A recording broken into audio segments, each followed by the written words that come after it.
Pour moi, c'est du bon au cœur. Et je veux pas prolonger. Je veux pas prolonger parce que voilà, j'ai été déçu par certaines choses et puis je veux être en phase avec moi-même. Hein, donc là-dessus, je l'assume totalement. Et je vais voir donc Norbert Tavzi que j'ai connu premier mètre et qui est le commandant du Stachko. Et je dis voilà, je dis demandez-moi au grand choix sur l'affectation. Puis il me dit pas de souci et il assume totalement. Il m'a demandé au grand choix à l'école des fusiliers au Stachko.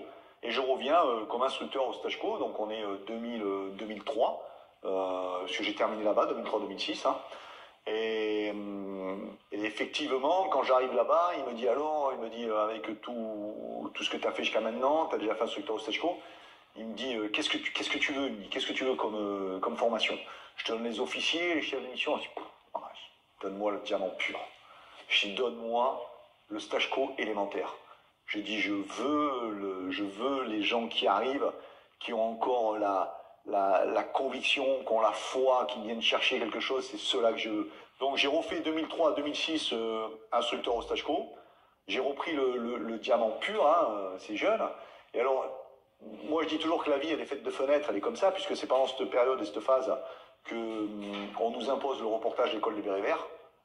Donc je fais ce reportage qui je suis tout à fait contre, hein, je l'ai raconté dans mon livre, je suis tout à fait contre ce reportage, hein, je veux pas du tout être filmé, je veux pas avoir du monde, c'est le frère qui est officier en second, Stéphane Tavzi, que j'avais comme chef d'escouade, qui est officier aujourd'hui, qui est officier, qui vient me voir, qui est l'autre du stage, il me dit Marius, je suis venu avec les deux gars du reportage, mais je les connais pas ces gens-là.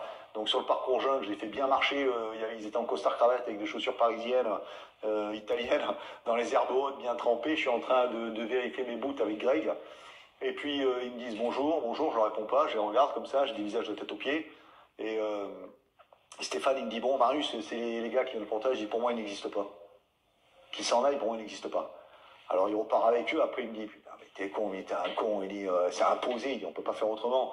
Il me dit ben, fais un peu d'effort quand même, mets un peu l'effort, mais tout ça. J'ai rien à foutre, j'ai de ces mecs-là, je veux pas les voir.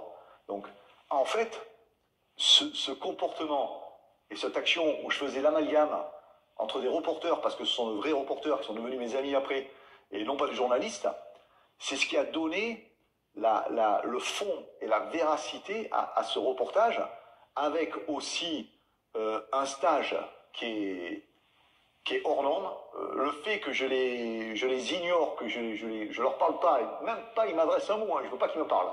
Chaque fois, il passait par Greg, qui était beaucoup plus diplomate. Il fallait pas qu'il me demande de refaire ça ou de faire ça ou de prononcer tel mot, tout ça. J'ai fait ce que j'ai voulu du début à la fin. Et c'est ce qui a donné ce cachet pur de vérité sur le stage, parce que c'est exactement ça, même s'il est coupé. Et à la fin, ils nous font l'honneur de le visionner et de dire si ça nous convient ou pas. Donc on le visionne. Alors Stéphane Ribojade est à côté, c'est un vrai reporter. Nous, mais là, je vais mettre ça, je mets la voix de ton ici, je fais ci, je fais ça. Bon, nous, on regarde ça, on comprend rien. Je dis, si les gens voient ça, ils vont